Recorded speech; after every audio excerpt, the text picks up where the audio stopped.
The morning sun streamed through the tall windows of courtroom 302, casting long shadows across the polished wooden benches. Sarah Mitchell sat silently in the third row, her posture upright and professional in a charcoal gray suit. At 42, she exuded a calm confidence born from years of navigating high-pressure environments. The courtroom buzzed with the usual traffic court activity. Officers moved efficiently, while a steady stream of individuals shuffled in and out, their faces reflecting various degrees of worry and resignation. Observing the proceedings with keen interest, Sarah noted the dynamics between the judge and the defendants appearing before him. Presiding over the court was Judge Robert Caldwell. At 65, with silver hair and wire-rimmed glasses, he projected an image of wisdom, but his cold, pale blue eyes betrayed a lack of warmth. For 15 years, he had overseen traffic violations in this courthouse, earning a reputation for his strictness. Sarah watched as case after case was addressed. A young white college student caught speeding received a warning and a reduced fine. A middle-aged Asian businessman had his parking violation dismissed with a stern caution. To Sarah's trained eye, the subtle pattern was clear. Case number 247, Sarah Mitchell, the court clerk announced. Sarah stood smoothly, adjusting her jacket as she approached the podium. She held a folder containing photographs, traffic camera data, and witness statements regarding the malfunctioning traffic light that led to her alleged violation. "Your Honor," she began, her voice steady and composed, "I'd like to submit evidence showing that the traffic light at Madison and 4th was malfunctioning on the evening in question." Judge Caldwell barely glanced up from his papers. "Miss Mitchell, the officer's report states you ran a red light at 9:45 p.m. on April 15th. Are you denying being at that intersection?" "No, Your Honor, I was there, but—" "And do you deny proceeding through the intersection?" Caldwell cut her off, his tone firm. Sarah took a deep breath, her composure unshaken. "No, I don't deny proceeding through, but there were extenuating—" "Miss Mitchell," the judge interrupted again, raising his voice slightly. "A simple yes or no will suffice. This court's time is valuable. You ran a red light, endangering others. The fine is $500, payable within 30 days. The steep fine made Sarah's eyebrows rise slightly. She had observed enough cases that morning to know others with similar violations were fined between $150 and $250. Even more glaring was the judge's refusal to review her evidence. "Your Honor, I'd like to submit these documents for the record," Sarah said, holding up her folder. "That won't be necessary," Judge Caldwell replied dismissively, waving his hand. "Next case." Sarah hesitated for a moment, her brown eyes locking with the judge's cold gaze. In that instant, an unspoken tension passed between them, his assertion of authority and her quiet recognition of it. As she gathered her belongings and turned to leave, she noticed the court clerk giving her a look of quiet apology. She smiled slightly and walked out of the courthouse into the bright sunlight. Pulling out her phone, she made a quick call. "Hey, Marcus. I just left traffic court." "You were right about Judge Caldwell," she said, pausing to listen. "No, he didn't even look at the evidence, but he gave us exactly what we needed, clear proof of discriminatory treatment." Walking to her car, her heels clicking on the pavement, she smiled slightly, imagining Judge Caldwell's reaction when he discovered who she really was. Far from the powerless individual he assumed, Sarah Mitchell was one of the state's most influential political strategists and a key player in several successful judicial reform campaigns. Sometimes, she murmured to herself as she started her car, the best way to expose a system's flaws is to experience them firsthand. Sarah Mitchell's corner office on the 15th floor of the Wilson Building offered a commanding view of the state capitol. Behind her desk, framed newspaper headlines chronicled her achievements. Historic reform bill passes, justice system overhaul begins, and new era in state politics. Each headline represented months of strategic effort and relentless determination. Seated at her computer, Sarah typed rapidly, documenting every detail of her experience in traffic court. Across from her sat Marcus Thompson, her assistant. At 32, Marcus had been by her side for 5 years, adeptly anticipating her next moves. Judge Caldwell's behavior fits perfectly with the patterns we've been tracking, Marcus said, pulling up a spreadsheet on his tablet. Over the last 3 years, fines for minority defendants in his courtroom have been, on average, 40% higher than those for white defendants with similar violations.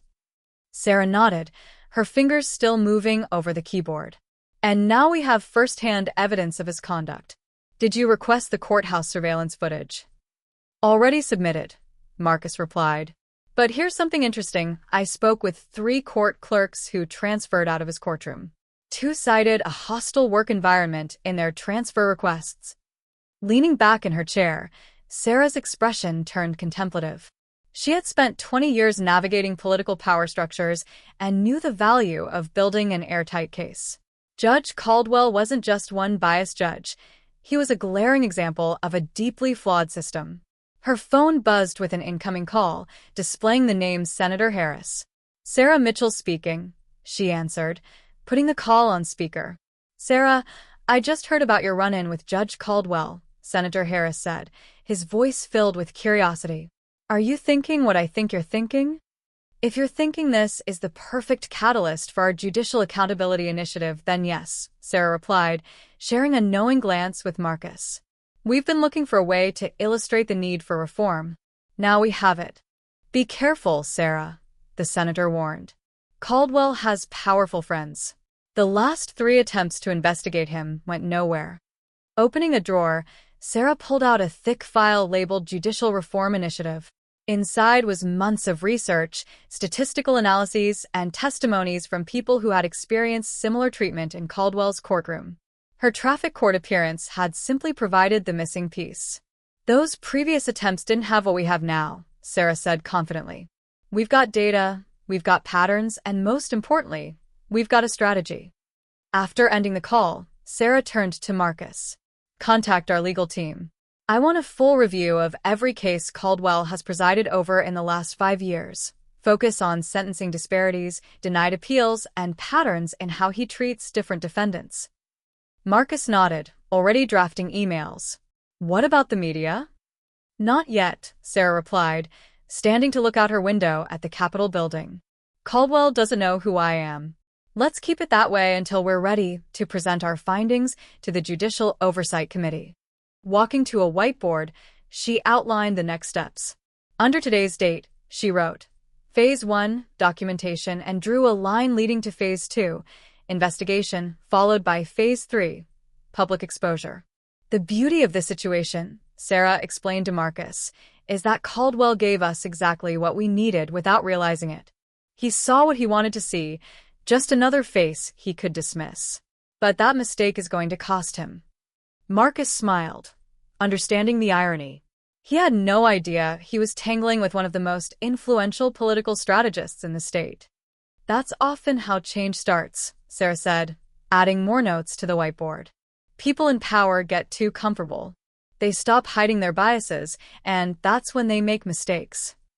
2 weeks after Sarah's traffic court experience, her office had been transformed into a command center. Large monitors displayed data analyses, while whiteboards covered with timelines and connections lined the walls. Lisa Chun, Sarah's lead data analyst, stood in front of a large screen presenting her findings. At 28, Lisa was known for uncovering patterns others often overlooked. Her fingers flew across her tablet as she pulled up chart after chart. The numbers are worse than we thought, Lisa began, pointing to a graph. In traffic violation cases, fines imposed on minorities by Judge Caldwell averaged 65% higher than those imposed on white defendants. But that's just the start. Sarah leaned forward, her expression sharp. Show me everything.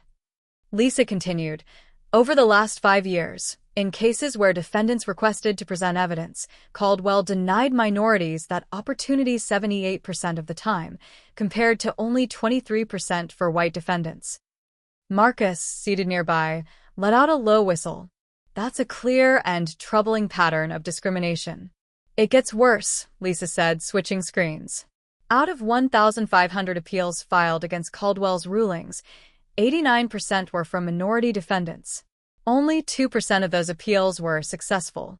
Sarah stood, walking to the screen to study the numbers closely. Her years of experience told her this data was exactly what they needed, but she also knew that numbers alone wouldn't be enough.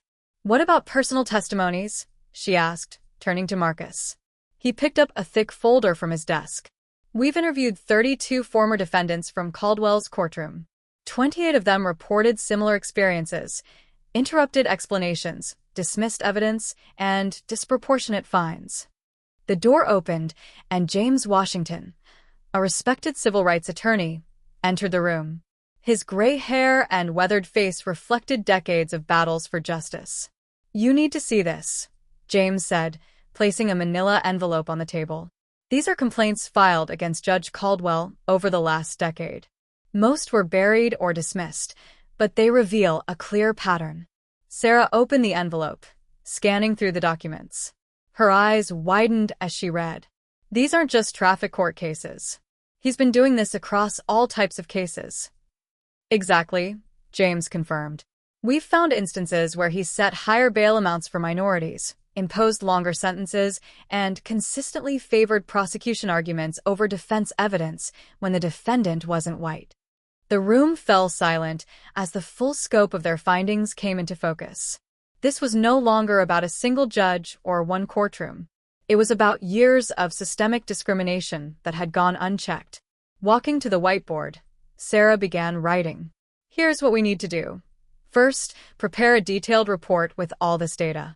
Lisa, I want those statistics verified and peer-reviewed. Marcus, organize the testimonies into a compelling narrative. James, draft a legal brief outlining civil rights violations."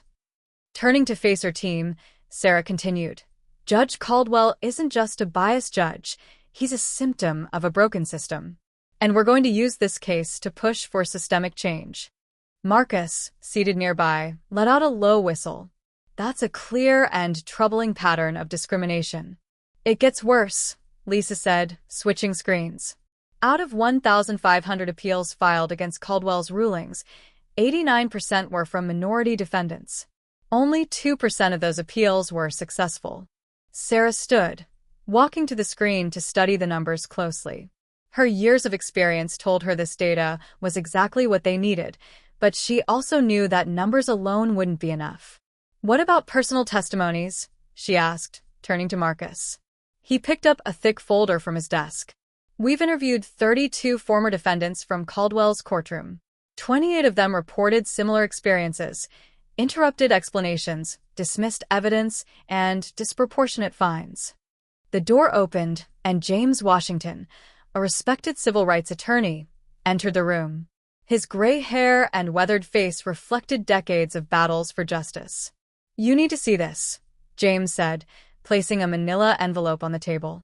"These are complaints filed against Judge Caldwell over the last decade. Most were buried or dismissed, but they reveal a clear pattern." Sarah opened the envelope, scanning through the documents. Her eyes widened as she read. "These aren't just traffic court cases. He's been doing this across all types of cases." "Exactly," James confirmed.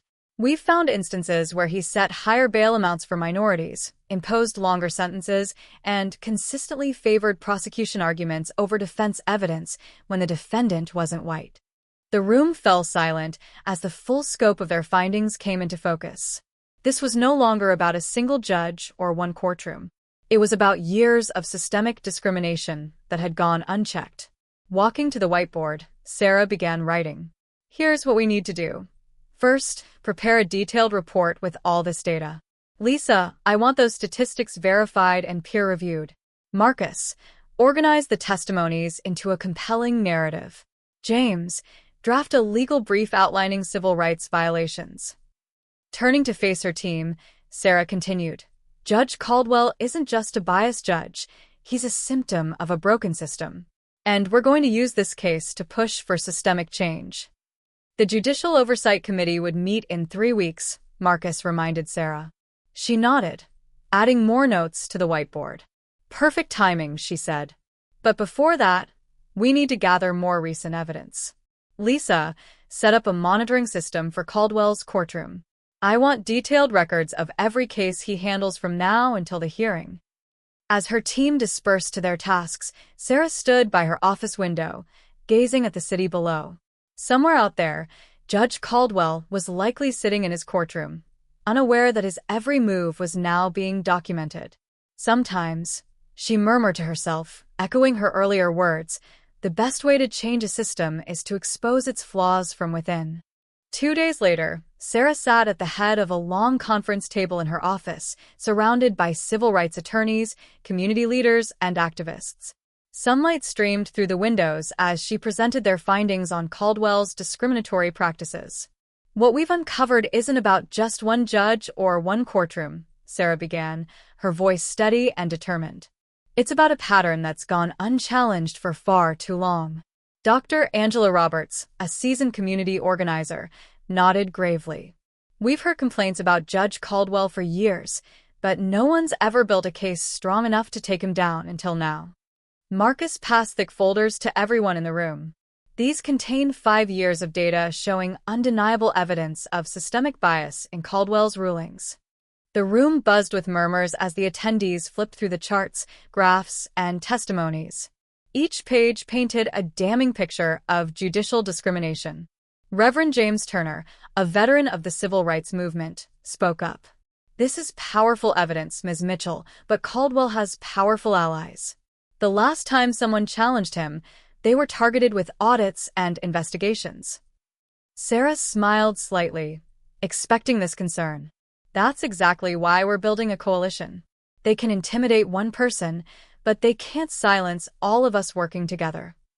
She walked to the whiteboard, where she had outlined the strategy.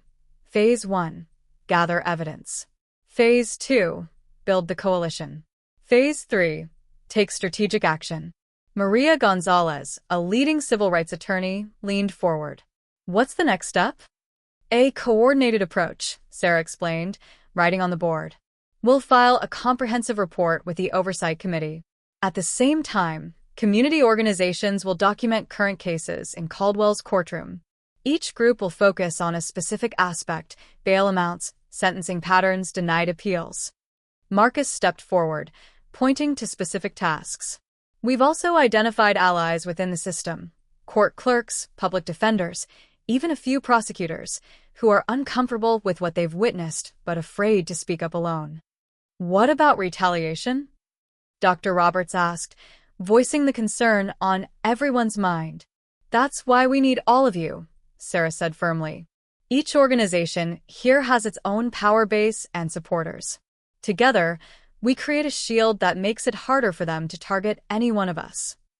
The room fell silent as the weight of their mission sunk in. Reverend Turner finally spoke, his voice resolute. I'm in. My congregation has seen too many families hurt by this kind of bias. We'll document every case that comes through his courtroom, one by one. One by one, the others pledged their support. Each organization brought unique resources: legal expertise, community connections, media influence, and years of experience in the fight for justice. Sarah watched as the coalition began to take shape. This was her strength: uniting people, building alliances, and creating momentum for real change. This isn't just about removing one biased judge, Sarah reminded the group as the meeting ended. It's about pushing for systemic reforms, mandatory bias training, regular sentencing reviews, and accountability measures for all judges. Maria Gonzalez gathered her papers, her expression fierce. They won't know what hit them. The Judicial Oversight Committee hearing room was packed to capacity. Reporters lined the back wall while community leaders, attorneys, and concerned citizens filled every seat. The air was charged with anticipation as Judge Robert Caldwell entered, walking confidently to his assigned seat. He barely glanced at the crowd. Committee Chairman Wilson called the hearing to order, his gavel echoing through the room. Today's session will address concerns regarding judicial conduct and sentencing patterns in our district courts. Our first speaker is Sarah Mitchell, presenting findings from a comprehensive review. Judge Caldwell stiffened slightly at her name, but he didn't turn to look. Sarah approached the podium, her navy suit sharp and her leather portfolio in hand. Her presence commanded the room, far removed from her subdued appearance in traffic court weeks earlier. "Thank you, Chairman Wilson and committee members," Sarah began, her voice clear and professional. "3 weeks ago, I stood in Judge Caldwell's courtroom and was fined $500 for a traffic violation, more than twice the usual amount for similar infractions." Now, Judge Caldwell did turn, his face flickering with confusion, then recognition, and finally alarm as Sarah continued. "But this isn't about one fine or one case," she said, gesturing to Lisa, who brought up the first set of charts on the large screen behind her.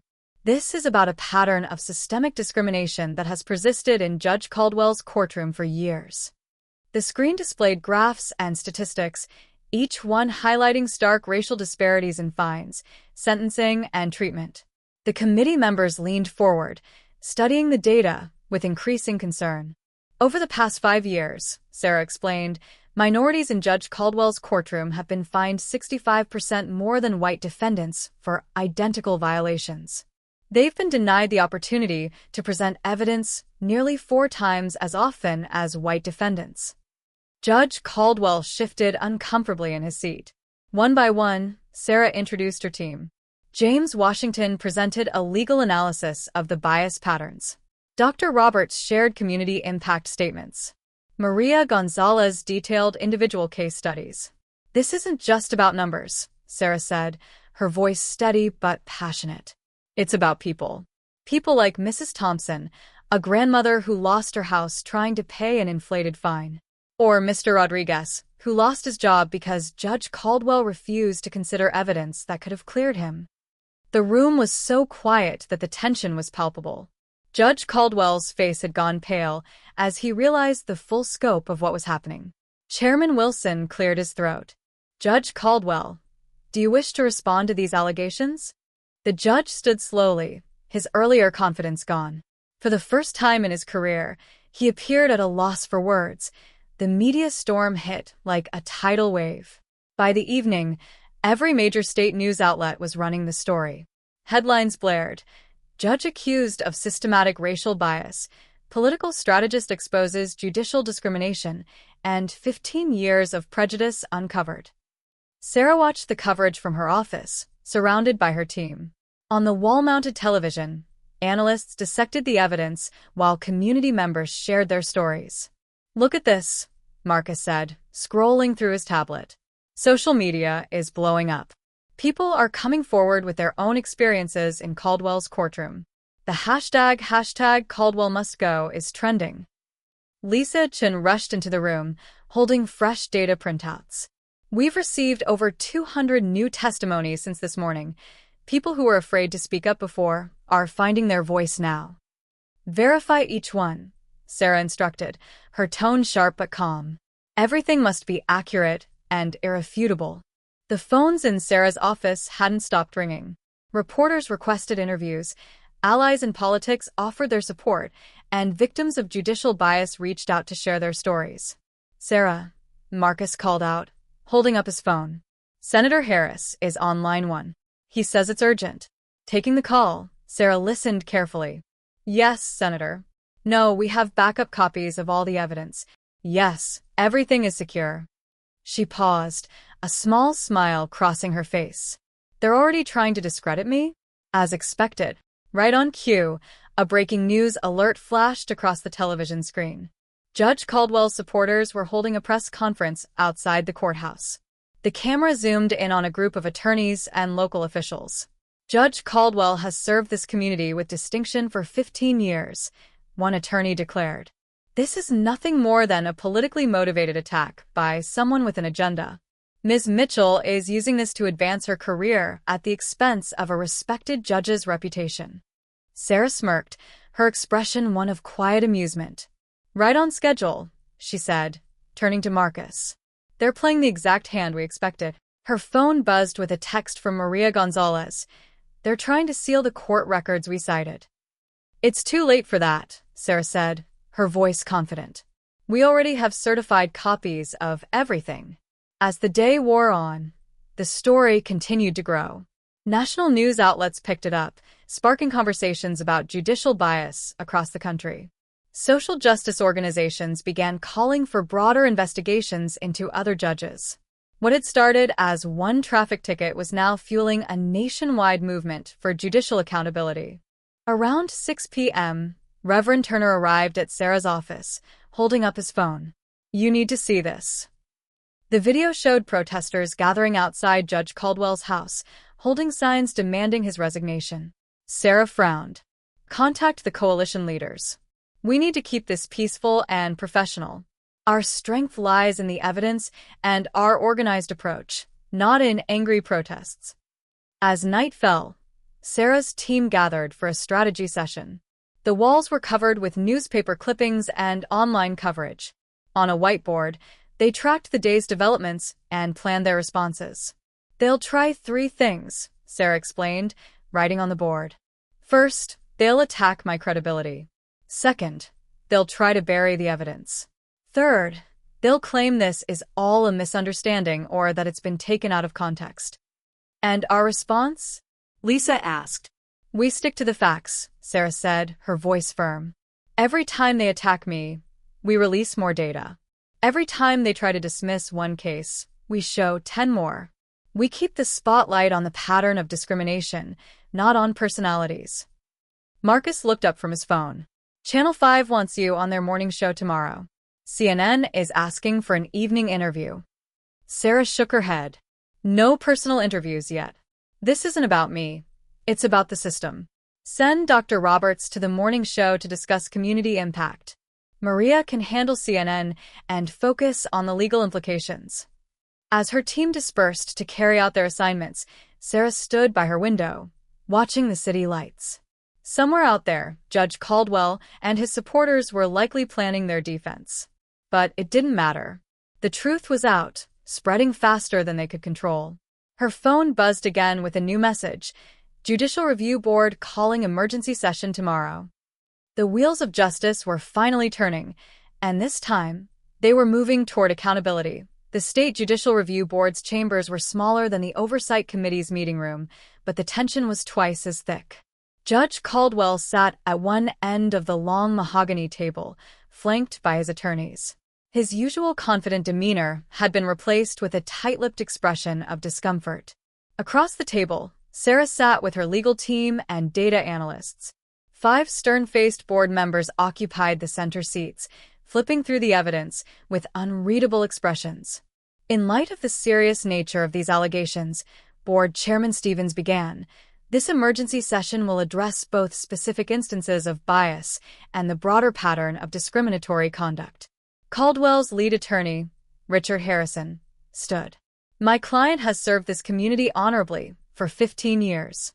These accusations are based on cherry-picked data and manipulated statistics." Sarah interrupted, nodding to Lisa. "Every piece of data comes directly from court records. We have certified copies to prove it." Lisa stepped forward, placing thick binders in front of each board member. "These are complete case records showing Judge Caldwell's sentencing patterns. Each disparity is highlighted and cross-referenced with similar cases." The board members began flipping through the binders, their expressions growing graver as they reviewed the evidence. Judge Martinez, one of the board members, looked up sharply. "Mr. Harrison, how do you explain the consistent 65% higher fines for minorities in traffic court cases?" "Individual cases have individual circumstances," Harrison said smoothly. "Judicial decisions can't be reduced to mere numbers." "Then let's discuss specific cases," Sarah interjected, pulling out several files. Like Dorothy Williams, a 72-year-old grandmother who nearly lost her home due to an inflated fine. Or Michael Chun, who lost his business license because Judge Caldwell refused to review evidence that would have cleared him. One by one, the cases were presented. The stories of disrupted lives, lost opportunities, and denied justice filled the room. Caldwell's defenses grew weaker with every example, his explanations more convoluted. "Judge Caldwell," Chairman Stevens said finally, his tone stern, "these findings are deeply troubling. Your actions appear to show a consistent bias incompatible with judicial responsibility." Caldwell rose from his seat, his face flushed. "This is a politically motivated witch hunt," he shouted, his voice cracking. Sarah remained calm. "By all means, let's have a formal hearing," she said evenly. "Let's invite every person who has been unfairly treated in your courtroom. Let's examine every case where you denied minorities the same opportunities you granted others." The board members exchanged glances. Chairman Stevens cleared his throat. "Given the extensive evidence, this board has no choice but to suspend Judge Caldwell from his duties pending a full investigation." The decision landed like a hammer. Caldwell slumped in his chair, defeated, as his attorney protested in vain. Furthermore, Stevens continued, "We are recommending a full review of every case handled by Judge Caldwell in the past 5 years. Defendants who believe they were treated unfairly may petition for their cases to be reheard." The media frenzy intensified after the Judicial Review Board's decision. By the next morning, the news dominated headlines nationwide. Reporters surrounded the courthouse, and interviews with former defendants flooded television networks. The story was no longer just about Judge Caldwell. It had become a symbol of systemic judicial bias. In Sarah's office, her team worked tirelessly. Large screens displayed live news updates and social media reactions. Reverend Turner arrived, holding the latest print edition of a major newspaper. The front page headline read, "Suspended Judge Faces Full Investigation. Era of Accountability Begins." Sarah reviewed the day's developments with her team. "Marcus, what's the status on public engagement?" "We've received over 500 new testimonies in the last 24 hours, Marcus said, scrolling through his tablet. "We're working to verify and organize them. Social media campaigns are gaining traction, and several organizations are reaching out to form partnerships." "Good," Sarah replied, pacing. "We need to keep the focus on the bigger picture. This isn't just about Caldwell. It's about creating real, systemic reform." Lisa entered with fresh data. "Our website tracking judicial patterns is gaining traction. 3 other judges in different districts are now being flagged for similar disparities. People are paying attention." Sarah paused, her gaze sweeping the room. "That's exactly what we want. Keep the momentum going. This is no longer just a local issue. It's a statewide and even national movement." Her phone buzzed with a call from Senator Harris. "Sarah, congratulations," he said, his tone both excited and cautious. "But the fight isn't over yet. There's talk of some of Caldwell's allies trying to block your judicial reform proposal." "They can try," Sarah said firmly. "But the evidence is on our side. Public opinion is shifting. We've already built a coalition too strong to ignore." After ending the call, Sarah turned back to her team. "We've got one chance to turn this into lasting change. Let's make sure we don't waste it." 3 weeks later, the state legislature gathered to vote on the Judicial Accountability and Transparency Act. The legislation, born from the Caldwell investigation, aimed to mandate quarterly reviews of sentencing patterns, enforce bias training for judges, and create an independent review board for judicial misconduct. Sarah sat in the gallery, watching the proceedings unfold. Community leaders, activists, and civil rights attorneys filled the seats around her. Reverend Turner, seated next to her, leaned in and said, "Regardless of the outcome, you've already done something remarkable. People are finally talking about issues they ignored for years." She smiled, grateful for the support, but her focus remained on the lawmakers below. Marcus sat a few rows behind, monitoring updates on his tablet. The debate was heated. Opponents of the bill argued it would undermine judicial independence, while supporters emphasized the urgent need for accountability. One lawmaker held up a copy of Sarah's coalition's report, saying, "These statistics don't lie. Our justice system must serve everyone equally, not just the privileged few." When the final vote was tallied, the results were clear. The bill passed with a strong majority. The chamber erupted in applause from the gallery. Sarah exhaled, a wave of relief washing over her. Reverend Turner clapped her on the shoulder. "You did it, Sarah. This is history." As reporters swarmed the gallery, Sarah's team quickly ushered her out of the building. Outside, a crowd of supporters had gathered, holding signs that read "Justice for All" and "Accountability Now." Cameras flashed as Sarah addressed the crowd. "This isn't just a victory for one case or one state," she said. "This is a step toward building a justice system that truly serves everyone. But our work isn't done. Real change takes time, commitment, and unity. Together, we've shown what's possible." The crowd erupted in cheers as Sarah stepped back, humbled by the moment, but ready for the next phase of the fight. 6 months later, Sarah stood in the state capitol's Grand Hall, speaking at a ceremony where Governor Thompson was signing the Judicial Accountability and Transparency Act into law.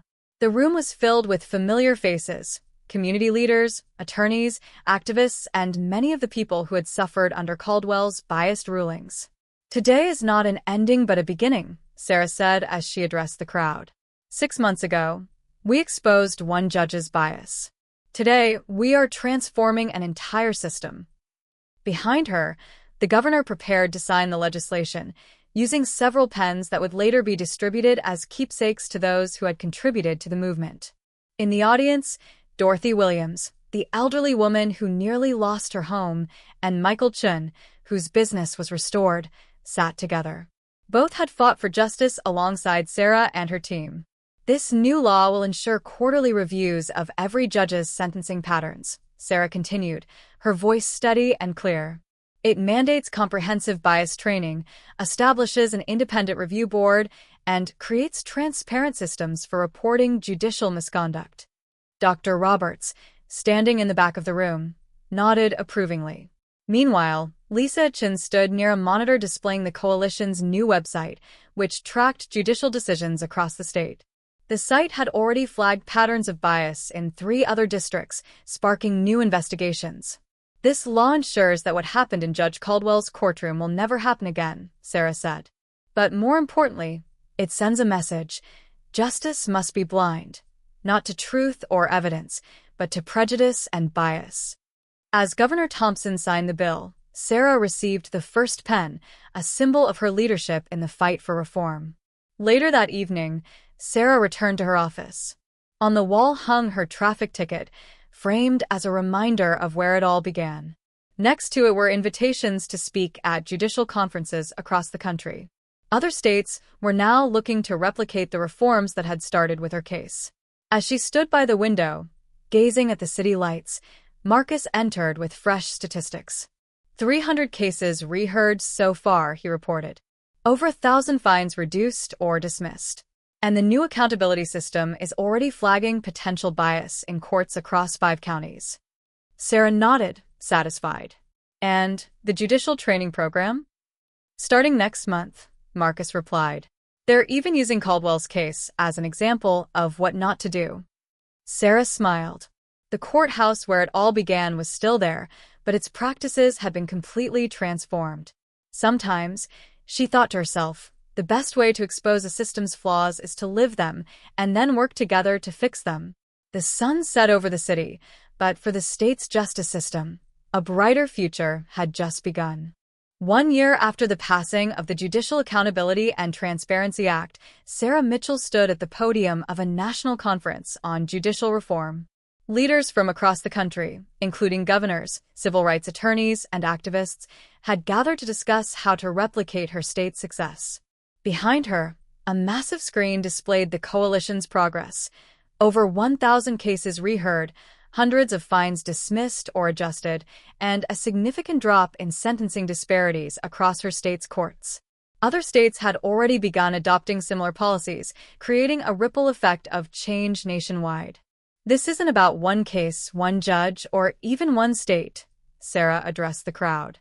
"It's about rebuilding trust in our justice system. And trust isn't built on promises, it's built on accountability." The audience applauded as Sarah stepped back, handing the stage to Reverend Turner, who shared the community's perspective on the movement. As he spoke, Sarah scanned the room, seeing familiar faces: Dorothy Williams, now a homeowner once again, and Michael Chin, thriving as his business expanded.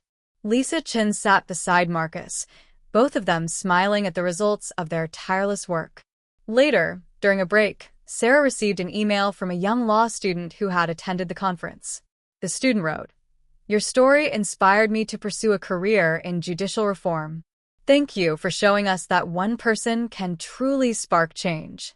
Sarah replied with a simple yet meaningful response. Change isn't about one person. It's about what we can achieve when we work together. Keep pushing for better. As the conference ended, Sarah returned to her office that evening. The framed traffic ticket still hung on her wall, now surrounded by certificates of appreciation from various organizations and framed photos of the coalition's victories. Marcus entered the office with a stack of reports. New data shows a 30% statewide decrease in sentencing disparities this year, he said, and several states are requesting consultations on implementing similar reforms. Sarah leaned back in her chair, a small smile crossing her face. That's just the beginning, she said. From her window, she could see the courthouse where it all started. It looked the same, but the people working inside and the system they operated under had changed for the better. What began with a single traffic ticket had evolved into a national movement for justice and fairness. As Sarah gathered her things to leave, she paused by the framed ticket.